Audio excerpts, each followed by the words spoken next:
Sairam, we have reached the chapter 3 of Sri Sai Satcharitra, reading and understanding. As part of our process in spiritual evolution, we believe in reading Satcharitra. We believe in understanding what we have read, decipher an understanding of Satcharitra, and live by what we have read and understood. So in the process, we continue chapter 3, Sri Sai Satcharitra. Sri Sai Baba's sanctum. What is the content of the chapter 3 is that Sri Sai Baba's sanction and promise. Assignment of work to devotees. Baba's stories as beacon light. His motherly love. Rohila's story. His sweet and nectar-like words. These are the points which are covered in Sri Sai Satcharitra chapter 3.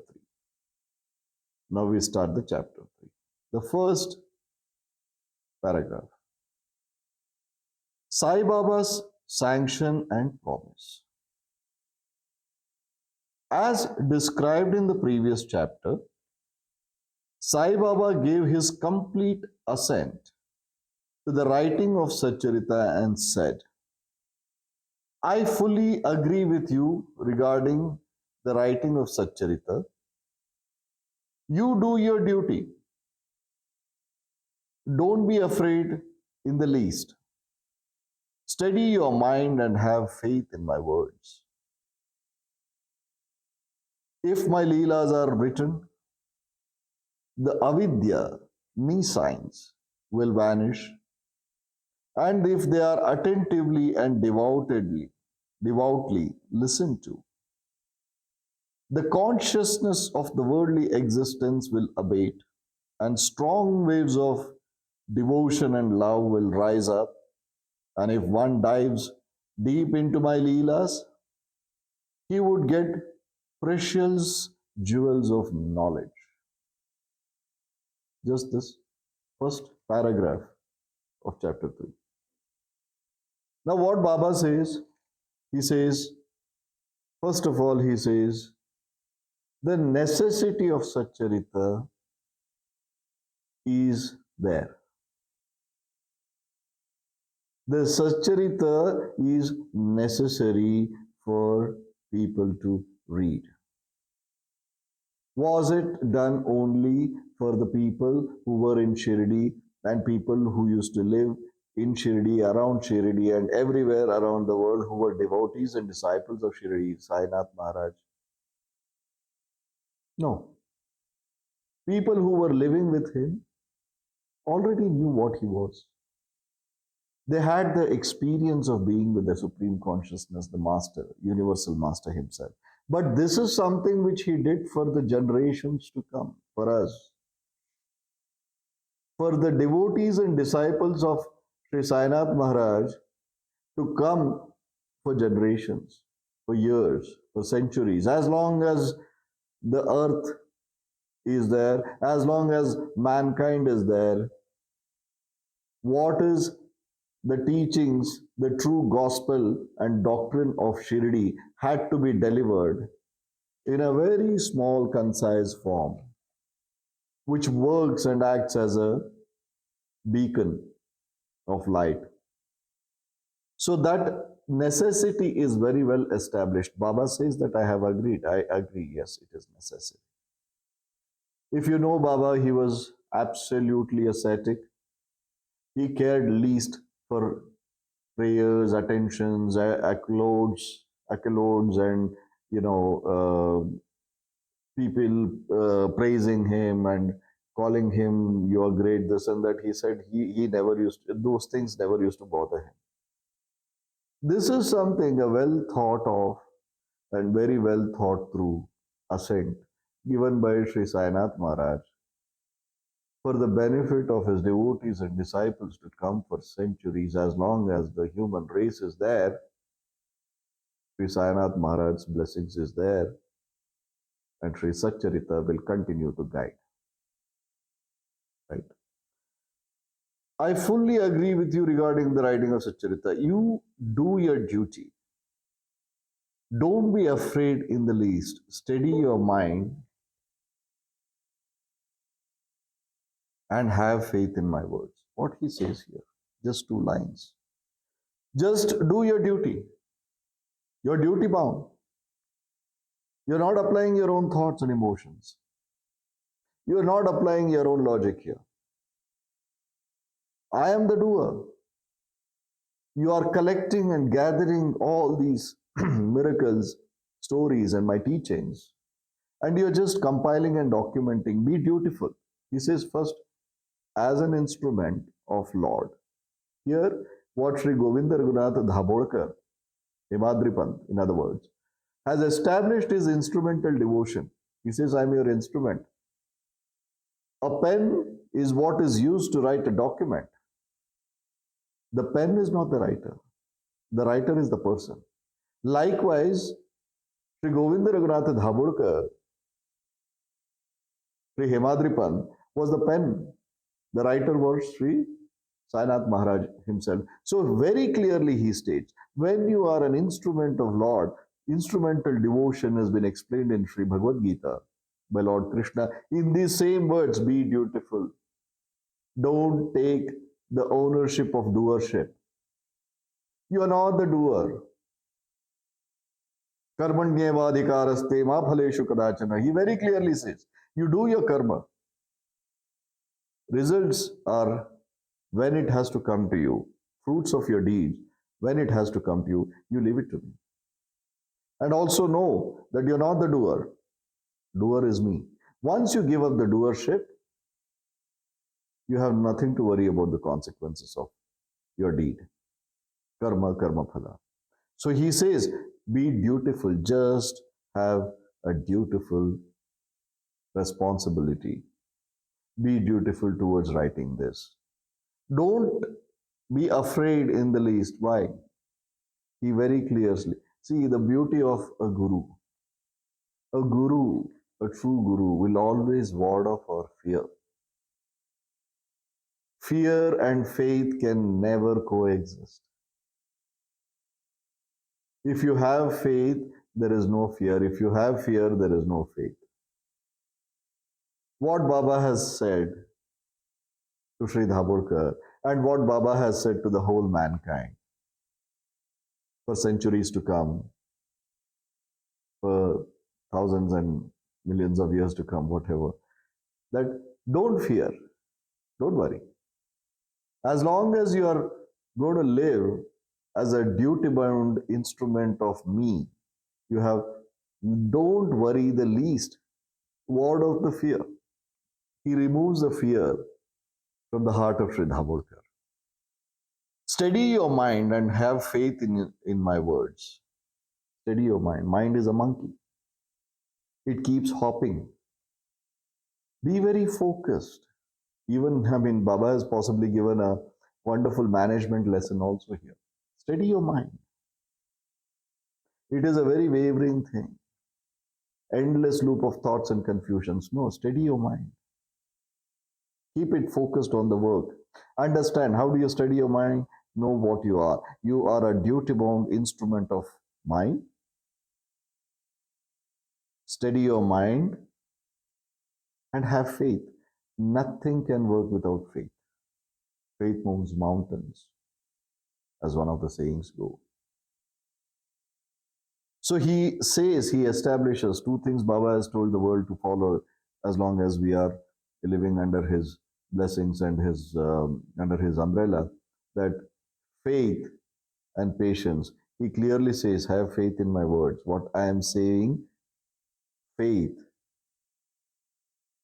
Have faith in what I am saying. Trust me and relax. If my leelas are written, the avidya, nescience, will vanish. What happens in our lives? We all are stuck with our thoughts, our belief systems, wrong belief systems, blind faith, superstition. As we read the whole of Satcharitra, you will start getting warded off of your fear. First he says, remove fear. Baba removes fear.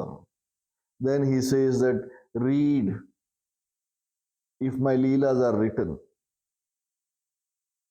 Your nescience, which is illogical, unscientific understanding of the truth, shall vanish. Because whatever Baba has tried to tell us or teach us is very logical. It is certain miracles of his are beyond comprehension of a human mind. But that also, if you dive deep into it, you will understand. Whether we call it metaphysics, we call it quantum physics and mechanics, we call it law of attraction, we call it in the modern world as altering the realities favorably from adverse reality to favorable realities. Whatever names we may give, that's what Baba says. Your illogical mind, your fear, your blind faith, superstitions shall vanish. And if they are attentively and devotedly listened to, his leelas and teachings, if they are devotedly, how to listen? Passive listening, not going to work. Attentively, keep your attention. Our Shunya Kriya is part of Saipanth. I'm just digressing from the Satcharitra reading.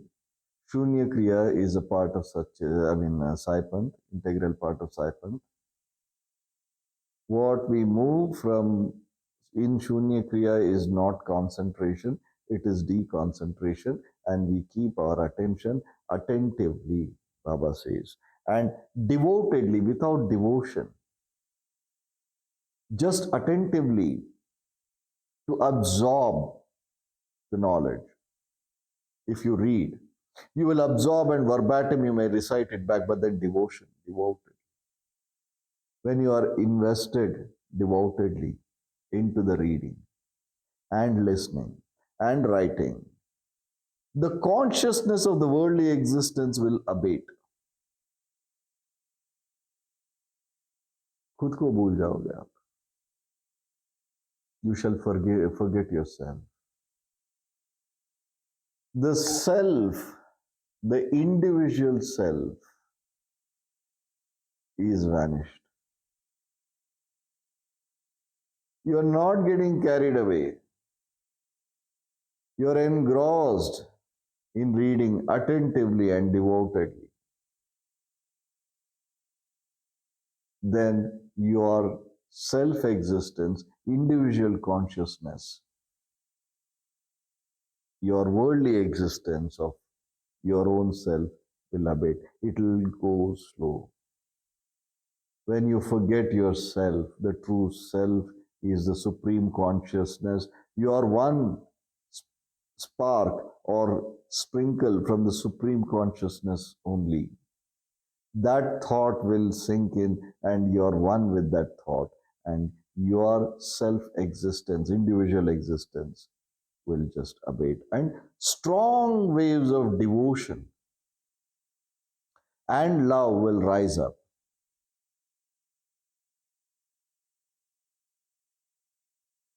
What is the primordial necessity for our spiritual progression?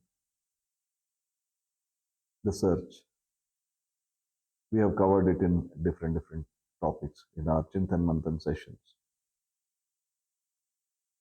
When you start understanding, when you start writing, reading, understanding devotedly, your worldly existence, your personal existence will start abating.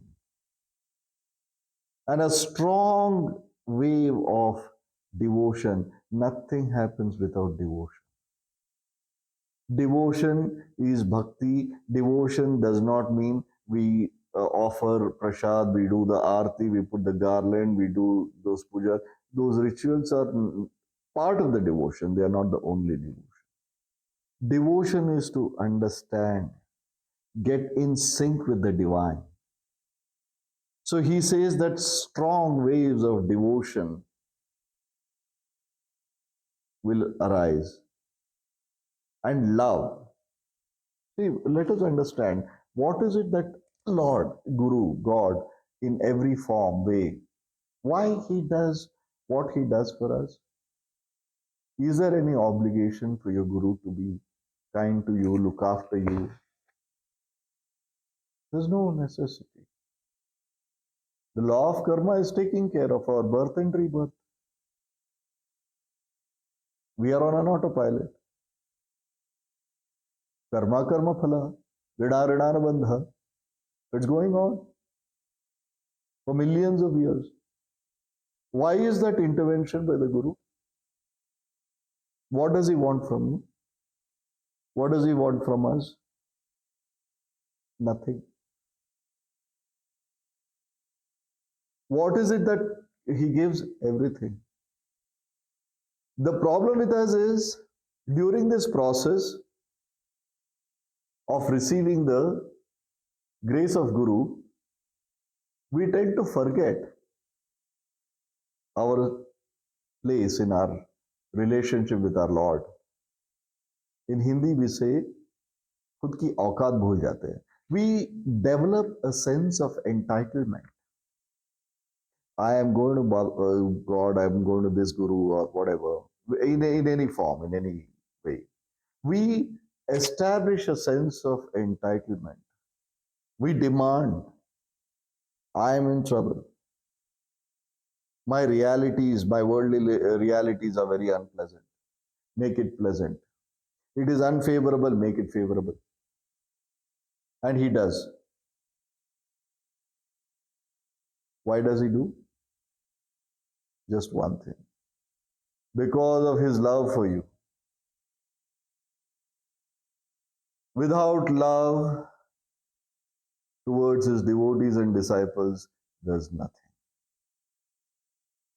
It is only that attribute of compassion. Compassion comes out of love. That's the only reason why Guru is with you. He doesn't want anything from you. He doesn't want you. Guru doesn't need us. Let's be very clear. I am referring to gurus in true sense. A true guru is not in number games. He doesn't want to, amass the number of devotees and disciples and try to lead them. No. A true guru is a true leader. He just will follow the path of serving his devotees and disciples, and toli badti jati hai. People will keep coming. And why he does what he does? Not for any worldly wants. You can't please your guru. What will you give him? You are his. You yourself are his. So what is it that you will give him? There's nothing which you can give him, and there is nothing which can please him. But if you offer something selflessly, even in as per what is written in Bhagavad Gita, Lord Krishna says that somebody offers me a glass of water or a leaf of tulsi, with humbleness and humility, that is enough. You give me a bowl of diamonds, I don't care. With arrogance, if you offer me anything, it doesn't matter. Why it is said that your humbleness and humility is more important than what you offer? Because Lord doesn't want anything from you. Guru and God doesn't want us. We want them. Despite establishing this sense of entitlement with our Guru, Guru doesn't feel bad. He says it's okay. Yes, you are entitled for. Yes, you can demand from me. There you go. What do you want? Given. Why he does that? Out of love, out of compassion. That is exactly what Baba says here. Strong waves of devotion and love, the more amount of reciprocal love will rise up. And he goes on, and if one dives deep into my Leelas, he would get the precious jewels of knowledge, jnana. What we are doing now, sitting in this Satcharitra reading, is we are trying to dive deep into his Leelas. We are trying to decipher and understand what is he trying to say. And what we are gaining out of it, what is written in Satcharitra is something which we are experiencing right now. Right now as we are talking. What you are gaining now is the jewels of knowledge. There is no other way for everything in your life.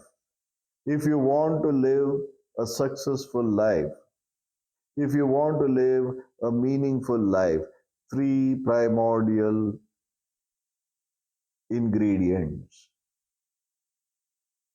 jnana, bhakti, karma. All the three things is established in this first paragraph of chapter 3. Jnana, bhakti, karma, clear. He says, what you should do is read attentively, devotedly. Your emotion will increase, your love for me will increase. Your consciousness of the worldly existence will abate. Then what you get is jnana, the knowledge, true knowledge. Without jnana, bhakti, karma, nothing happens. All the three narrated here. Jnana is to gain the knowledge. Bhakti is to process the knowledge gained, not just the ritual. Bhakti is to process the knowledge gained. And karma is to live by the knowledge gained and processed. All the three things are written just in one first paragraph. 3-4 shlokas of Bhagavad Gita. Teachings of Upanishads. Everything, just one paragraph. This is what Baba mentions. If my Leelas, if one dives deep into my Leelas, and they would get precious jewels of knowledge. This is what we are doing. Diving deep into the Satcharita's paragraphs. Satcharita's stories. We are just in the first paragraph of chapter 3. We continue. Now, this is what Baba has narrated.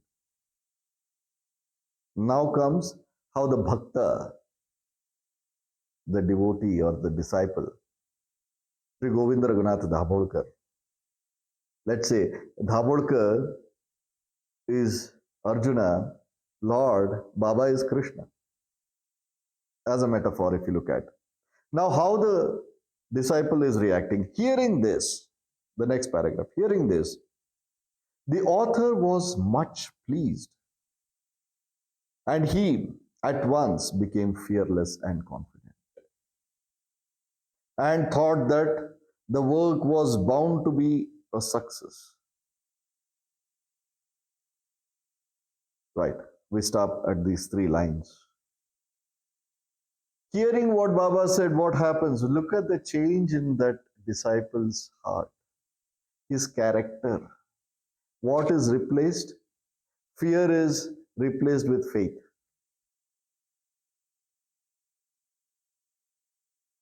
And pleasantness establishes. Confidence is built. He is confident. And he was sure that the work was bound to be a success, certainty. When God is with me, when God is the doer, there is no fear in me. I am sure, I am certain, I am confident. Nothing can go wrong, and here I go.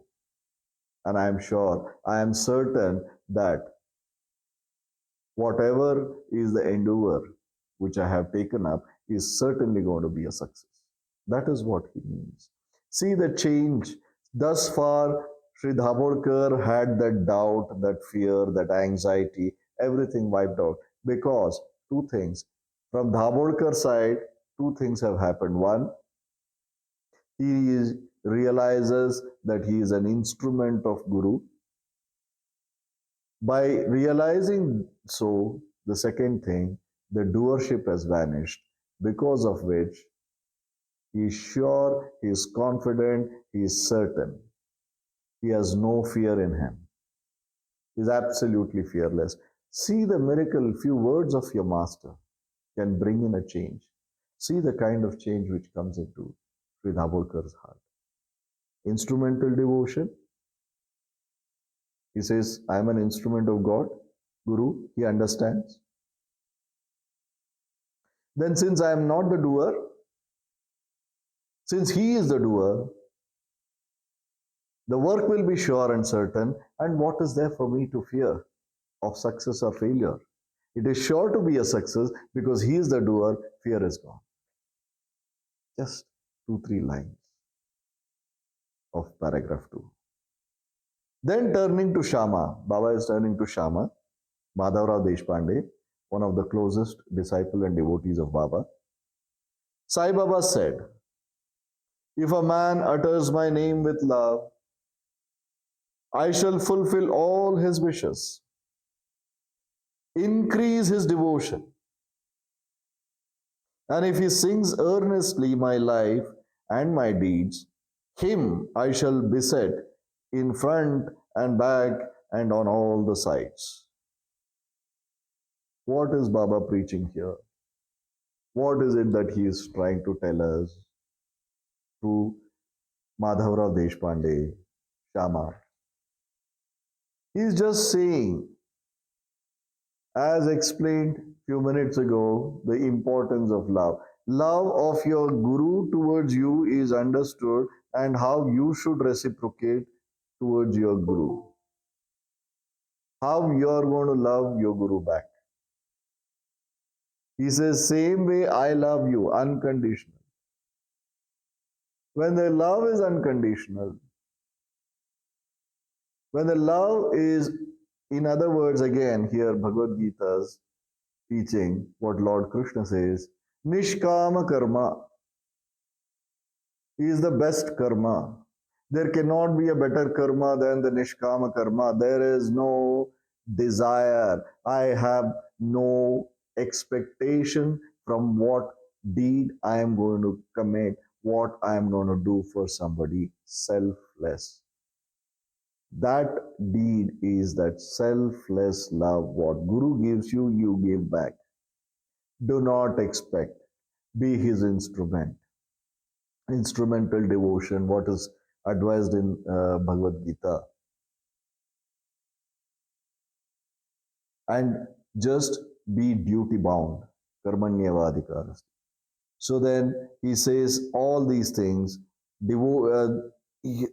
I shall fulfill all his wishes and increase his devotion. Now we have to dive deep into this. All his wishes.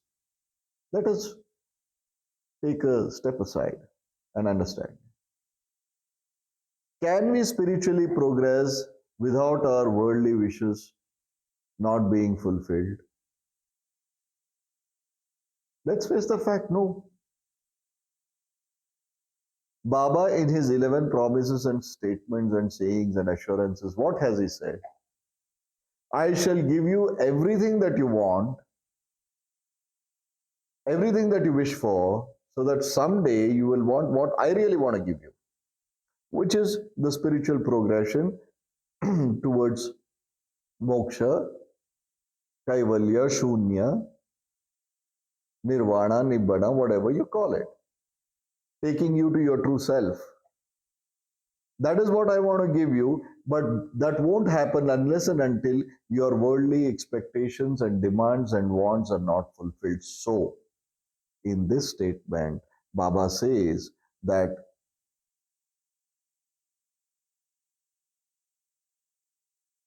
I shall fulfill all his wishes and increase his devotion.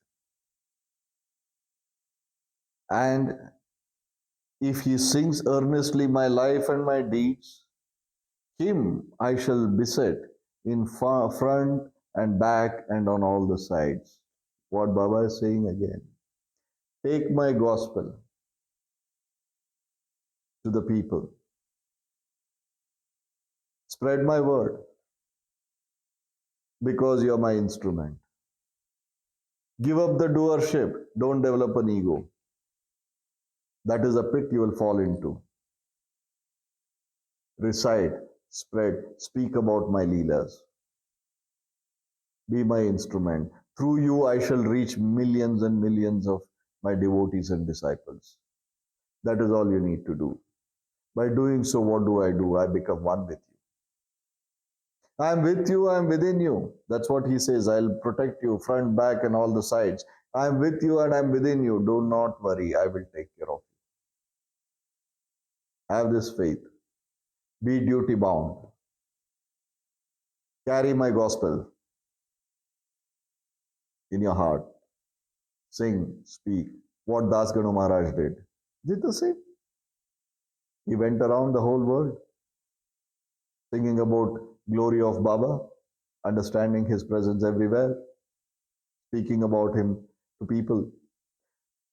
Lord, time to time, descends. Along with the divine, the supreme consciousness descends his instruments. Some descend when during the time of the Lord, when he is in body. Some descend after the Lord sheds the body. The work remains the same. One, the Karana avatars will come to spread the work. Two, we can become the divine master's instruments by simply being his devotee and disciple and singing and reciting and spreading his gospel. By keeping the doership aside, most important thing. Why he says keep the doership aside? Ego is a very bad thing. Ahankar is very, very bad. That's what he's warding off. The corollary to this statement is that keep your ego and doership aside. Now in highlights it says, because this is very important statement, those devotees who are attached to me, heart and soul, will naturally feel happiness when they hear these stories. Believe me that if anybody sings my Leelas, I will give him infinite joy and everlasting contentment. We stop at these three levels, few lines, 3, 4 lines. Those devotees who are attached to me, heart and soul, will naturally feel happiness when they hear these stories. So what are you doing? What are we doing? We are reciting, speaking about Sri Sainath Maharaj, his Leelas, his stories, to his devotees and disciples who already know him, who are already devoted to him, who are already connected to them, not necessarily in this birth. Not necessarily in this birth. Rinanubandha with your Guru goes on forever and ever. Baba always says, as we go further, in Satcharitra he is told, once you're mine, I shall hold you now at your demise and the birth and birth after birth. Till you become one with me, I am responsible for you. That is the assurance of Baba. So what he says here is that if my Leelas are recited, if my Leelas are spoken about, what are we doing? We are just singing his Leelas. And whoever has to, who are already connected to him, they may or they may not even know that they are already connected to Baba. They may not even realize. But there is one moment of deja vu, they call it as, we have been here before. We have heard this before.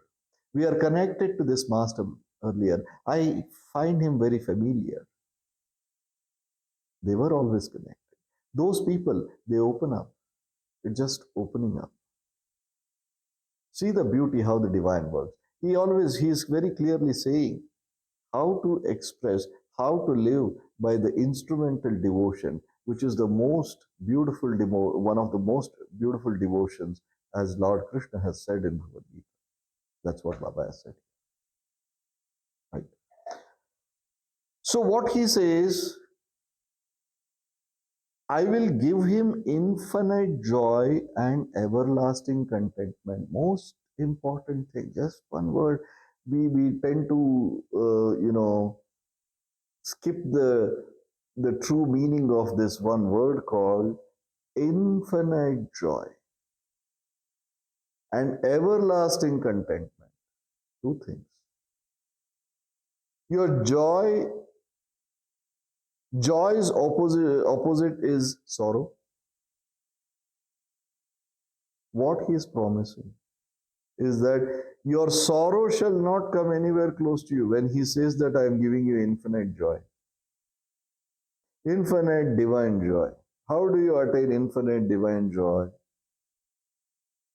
Is by warding off doership, identifying your true self, identifying you're not the body, knowing that you're not the mind, knowing that you're a conscience, knowing that you're a soul, conscience, soul, Atma, Paramatma, I mean, whatever you say, it's one and the same.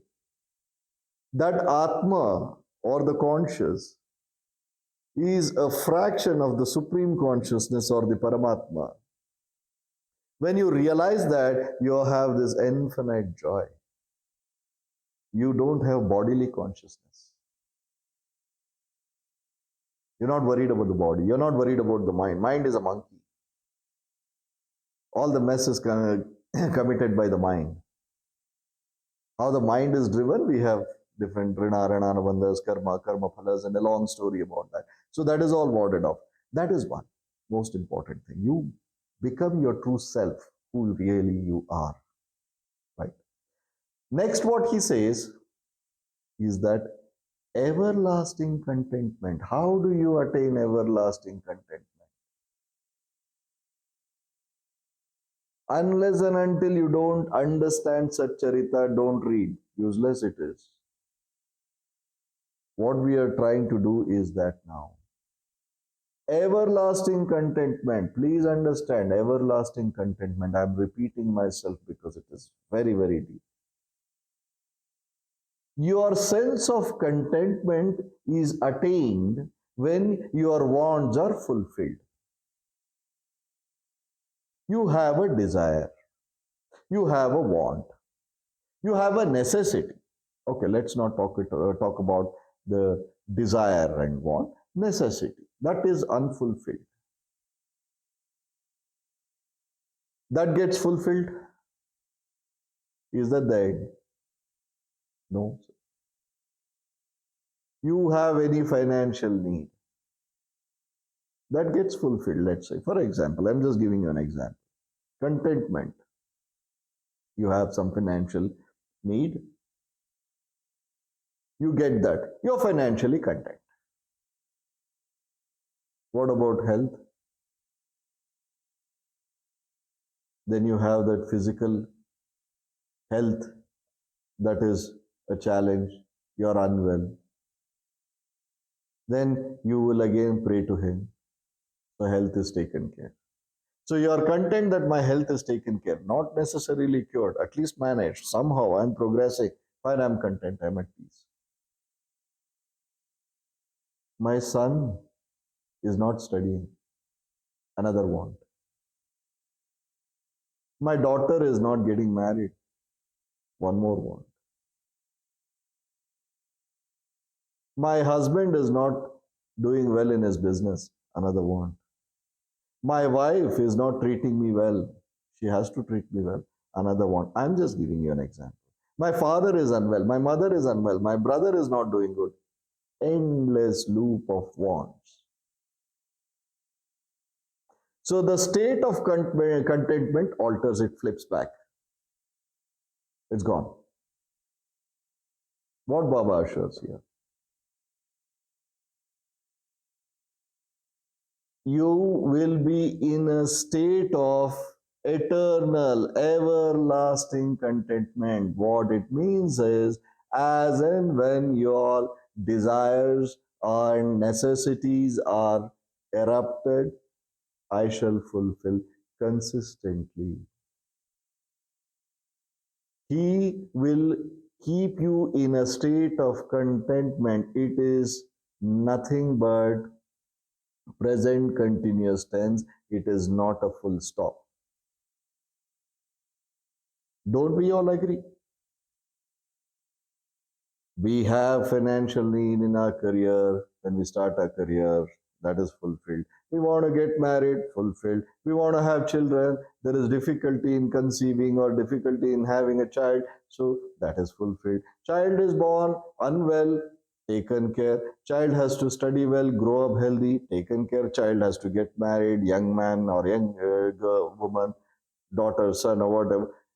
Everlasting want as long as we are in this worldly existence. And I shall give you everlasting contentment. Look at the faith. Look at that oath. Look at that statement. Only the supreme consciousness in its fullest form can make that commitment, not anybody can. A guru worthy of his salt can make this commitment. I say this to all the fake gurus and imposters. Ward off. Enough. खुद की औकात जानो, जहां रहना है वहां रहो. Agar if you can live up to this statement which our Guru Sri Saipanth Maharaj has made, and that commitment that he has made, you call yourself a guru, otherwise get lost. Don't fool his devotees and disciples. You shall pay for it. We move forward.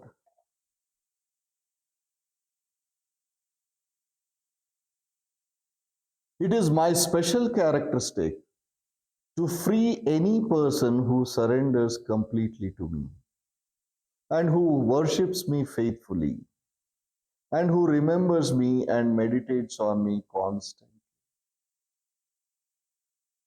What is that we look for in life? Freedom. Freedom is not free. I always say this. Freedom is very, very expensive. Freedom is not free. Confining somebody to a room or a place, locking them up, jailing them, and that by virtue of that, or by doing so, you're not taking their freedom. That is only the physical freedom you're taking away. The slavery is of the mind, slavery of the heart, slavery of your emotions, slavery of your conscience, slavery of you physically. Bondage. We all are slaves of certain things in our lives, our emotions, our attachments, people around us. Emotionally, people control us. Mentally, people control us, manipulate us. They cannot leave you free. They have their own insecurities. They play on you. Warding off all those things. You're in the clutches of your financial needs.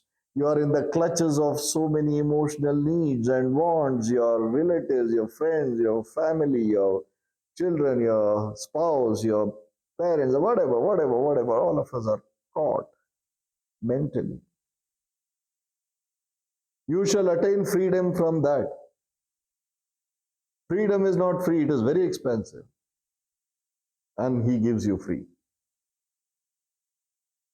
That's what Baba has said. He shall attain freedom. Just for a moment, take a pause. This very moment, as we are speaking, take a pause and entertain a thought. You're free.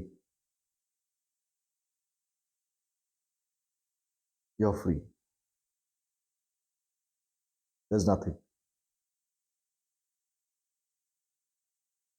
That thought itself is so beautiful.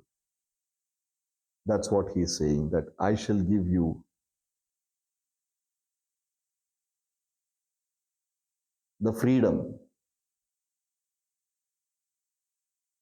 And for that, what is it that we need to do? And he also clearly says, this is my special characteristic. Baba says, this is my special characteristic in his own words. He says, it is my special characteristic to free any person who surrenders to me completely. What is surrenderance? People say, oh, I am surrendered to him, I am surrendered to him. Surrenderance is not what we say as surrenderance. We surrender our wants, we surrender our desires to him by saying that, give me this. We are not surrendering ourselves.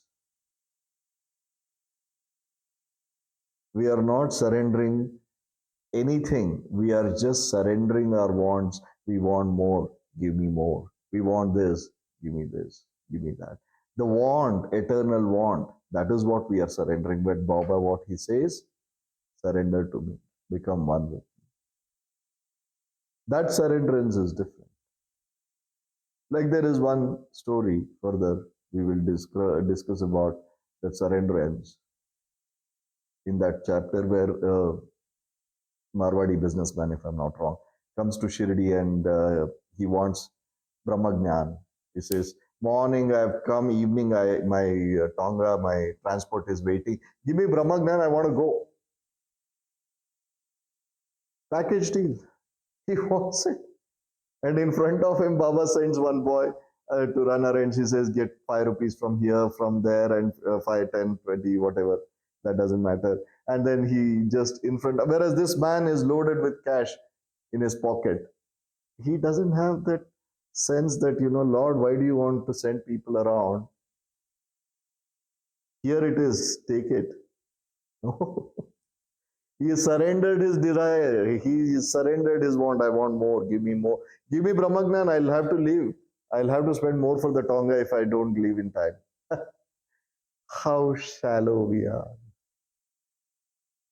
How shallow we are. And we call ourselves surrendered lot. Let us not insult ourselves. Let us not do that. Let us try to surrender and become one with Him. Let's not humiliate and slap ourselves. Nobody is surrendered. Surrenderance is a different level, but he aspires, he says that that is a necessity. He says, he who surrenders to me completely and who worships me faithfully. There are multi levels of devotion. First level is devotion of desires. Nothing wrong with it. Don't say that, don't feel that, oh, I have some wants and I'm going to Baba, is it wrong? Don't feel guilty. You should. You should go to him with your wants. Whom else will you go to? Nothing wrong. But don't get stuck there. Grow. Then comes a level where the devotion of gratitude comes. I have received what you have given me, Lord. Thank you. When the devotion of gratitude comes, strengthens, you feel that whatever happens, whatever are my needs, you will continuously look after me and give me what I want and what I desire and what I deserve and what is good for me. I'm sure about it. Then comes a devotion level where he says that you say that, yes, I want to be your instrument. Then I want to become one with you. Then you go to the level of Dvaita, Advaita, whatever. So that is the path what he is saying. All the 5 Siddhantas are here.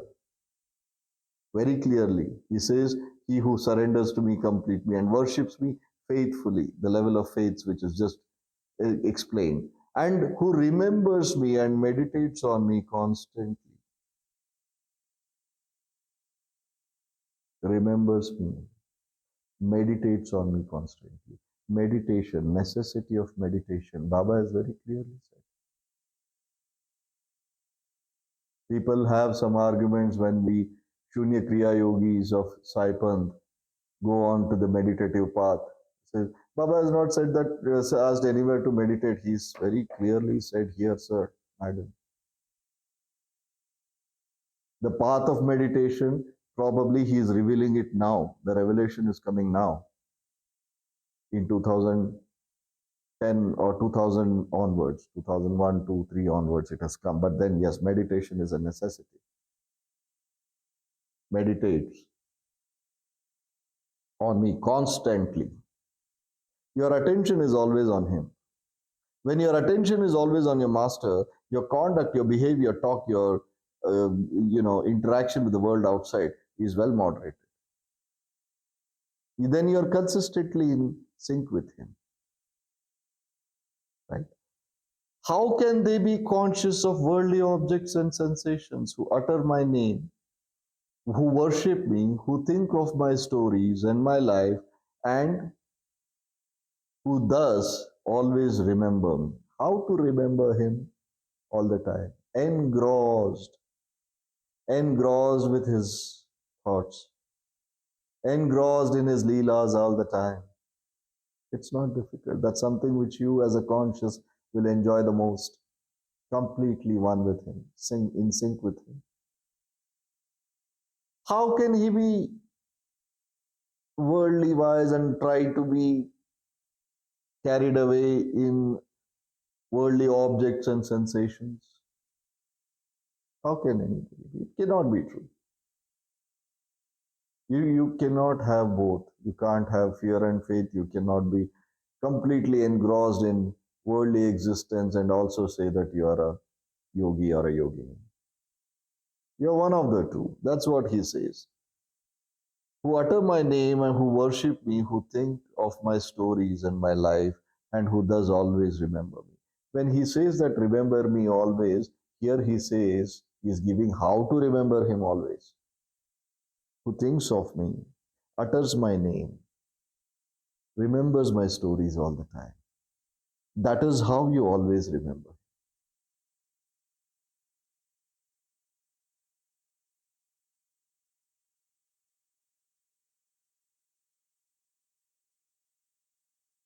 Who think of my life and who does always remember me. I shall draw out my devotees from the jaws of death.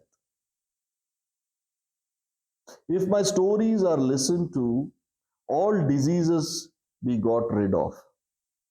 So hear my stories with respect and thank and meditate on them, assimilate them, meditate. I always tell the fellow Saipanthis, fellow yogis and yoginis of mine that meditate. Your sadhana, yoga sadhana is a must. You can't move forward without that anyway. Now what he says that I shall draw out my devotees from the jaws of death, and if my stories are listened to, all diseases will be got rid of. So hear my stories with respect and think and meditate on them, assimilate them. Now what happens? Let us take a very scientific approach to this. When you are constantly thinking of him,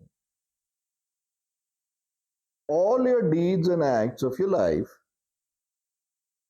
what is the underlying character based on which you conduct yourself in your worldly existence? Confidence. You are a person without any fear. You have given up the doership. You have no fear. You only have faith. You only have confidence in you. The whole how to live your life is said thus in these two paragraphs of Satcharitra, chapter 3.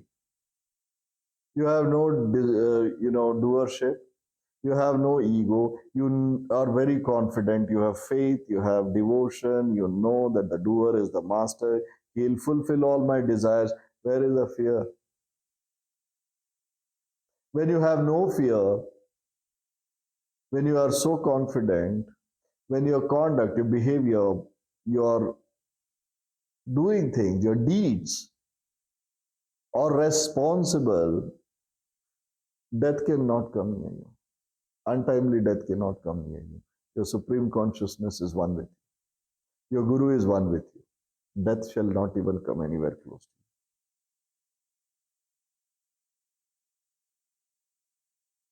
But provided we live our life like this, as explained. We don't live like this, but we want the results of this. पाखंड बात हो जाती है, hypocrisy. बाबा ने समझाया कि कैसे रहोगे तब ऐसे होगा.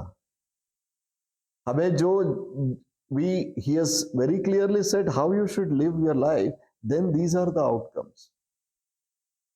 But we don't want to live our life like that, but we want the outcome of it. Problem is that we need to understand. We need to moderate ourselves. We need to evolve.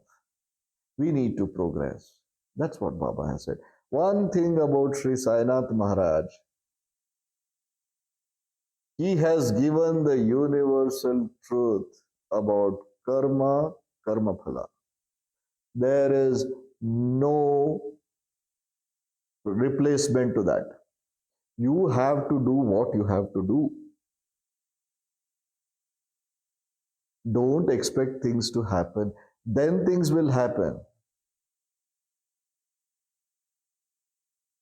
He very clearly, in his 11 promises and statements and assurances, what he says is that he who commit to my samadhi, his sorrows and suffering shall end. We all have heard that, read that. What we forget to understand, he who commit to my samadhi, going to his samadhi is our responsibility. How do we go to his samadhi? Then another question arises in our mind. Without his consent and command, nobody can go to Shirdi. True. Very true. So what do we do? We can't go. We wish to go. We can't go because we don't know whether his command is there, whether he is drawing us or not. So how do we go? You just have to submit to him and say that, Lord, I want to come. I have read Satcharitra. I want to come to you. I want to understand. I want to be at your samadhi. I want my sorrows and sufferings to go. I want to become one with you. Just say that.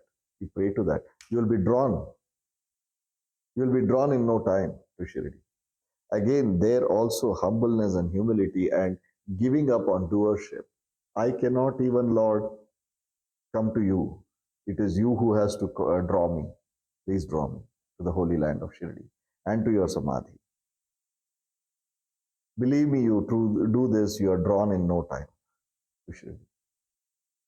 That is what he says. These are the secrets of how to be a devotee and a disciple. Well written in Satcharitra. And he says, if my stories are listened to, all diseases will be got rid of. So hear my stories with respect and think and meditate on them, assimilate them. Right? Now we will take a step towards medical science. When you have faith, when you have confidence, what happens to you? What happens to us? Let us first understand that many, not all, many or most of our disease, lack of ease is disease. diseases are due to our mind. Your hypertension is stress induced. Diabetes can be stress induced. Abusing the body by not doing what we are supposed to do, whether we call it as an exercise or whatever, is also due to the mind. The laxity of the body is in the mind because of the mind. It doesn't let you do what you have to do. So when your mind is messed up, your body has gone disarray. You've developed a disease. Temptations, we do. Indulgences, we do. Drink, smoke, eat, binge eating, binge drinking, do whatever abuses to the body. Most of the diseases are self-inflicted. But when you are always engrossed in the stories, in the path of divine, your guru, your master, body has these cortisols in our body, the cortisol levels will deplete, which is a excess amount of cortisols in your body is a cause of a lot of diseases. Your dopamine, your serotonin, there are happy enzymes, dopamine, serotonin, oxytocin, there are different happy enzymes. They overtake, they come out. So that brings in a lot of peace, that brings in good energy in the body, that is a very healing, that is a very curing process within the body. That's what he says, scientifically speaking also. Medical science.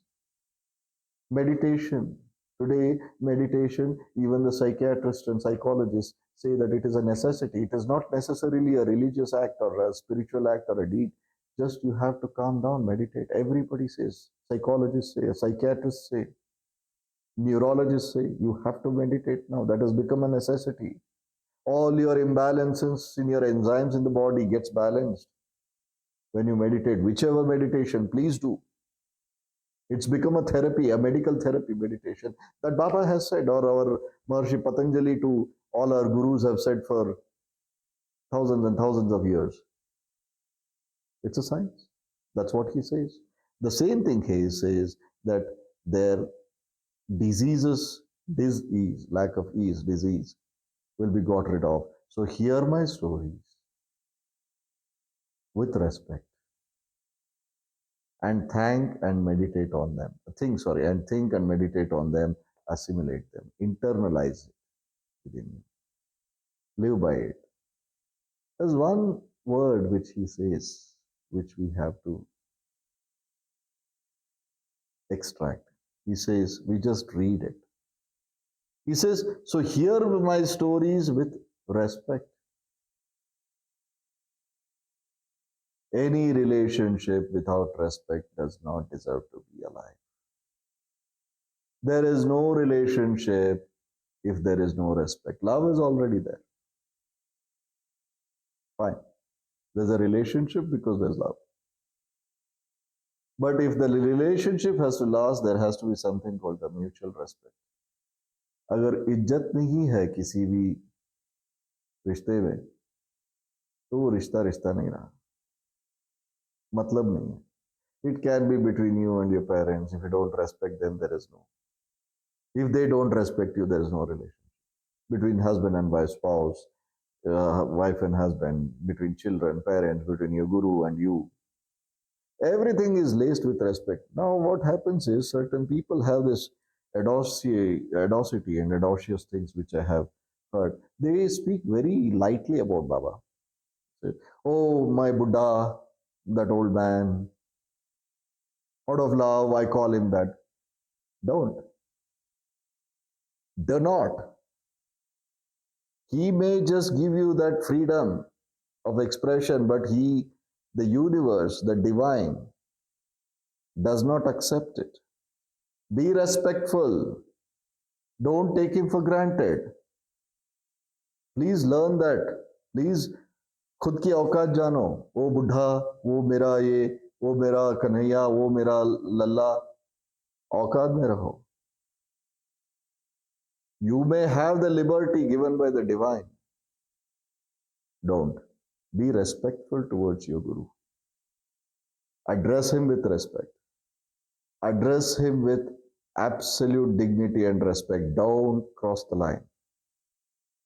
Clearly mentioned, any relationship without respect, particularly that of this selfless love between your Guru and you, even if you love him so much, oh, I love him, I'm one with him, but you have no right to speak, address, or talk about him disrespectfully. You have to have respect. So Baba, he says, my stories, even hearing my stories with respect. Don't speak, don't read it casually as you know, some stories that you're reading. Satcharitra has to be read with respect. And think and meditate on them. He says, just read my stories, think about it after you read a story. We have not read a story thus far. We have not yet read the story. We just how to read a story, how to live is what we are seeing. We are yet to go through the Sri Sai Satcharitra, which is an ocean of knowledge, and how to live that. So he says how to live that right here. He's preempting our monkey minds, thoughts.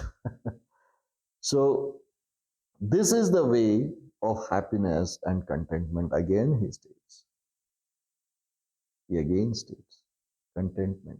To attain contentment, this is what has been narrated thus far. You may please, I will share the video. You may just run through it again. So, way to contentment is very clearly says. The pride and ego of me, my devotees will vanish. The mind of the hearers will be set at rest. And if he has wholeheartedly, if he has wholehearted and complete faith, he will be one with supreme consciousness. What we have been trying to understand. Your yoga sadhana, your union. Yeah.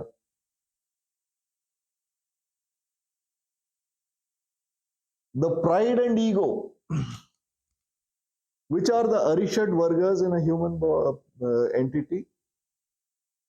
Arishad Vargas are 6 unwanted virtues or attributes that we carry.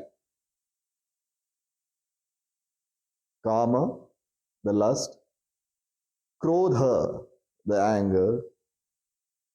Lobha, the greed. Moha, the attachment. Mada, the ego. Matsarya, the jealousy. Out of these 6 attributes, I always say that these are the 6 weapons of Maya. Maya is an illusion, it has no gender, but just like that, we call it as Maya Mensa, Maya Madam. These are the 6 weapons of Maya. What he says, when your pride goes, ego, ahankar, aham और ahankar में अंतर है. Aham is self, this divine self. Ahankar is the negative one. He says that will go. The mind of the hearers will be set at rest. Just mention mind, monkey. The endless loop of thoughts keeps flowing, thoughts after thoughts after thoughts after thoughts. You have no control on the thoughts. When the thought consistently comes, that thought will make sure that you act or react in a particular manner. Thought which comes from the mind, that will be put to rest. You have no ego. You know, you have no ahankar, the pride. No, non-existent. Then thoughts will put to rest. The one who hears my stories. And if he has wholehearted, complete faith, again he says faith, Shraddha, Sabhuri, faith, and will be one with the Supreme Consciousness. You will attain oneness with the Supreme Consciousness, which is He Himself. He Himself is the Supreme Consciousness. Look no further.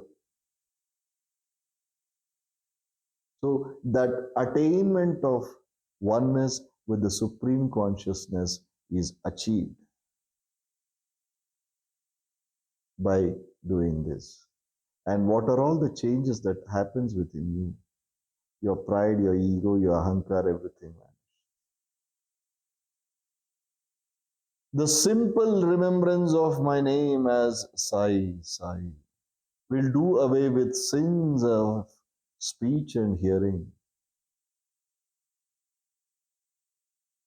कोई मंत्र नहीं है. There are no mantras.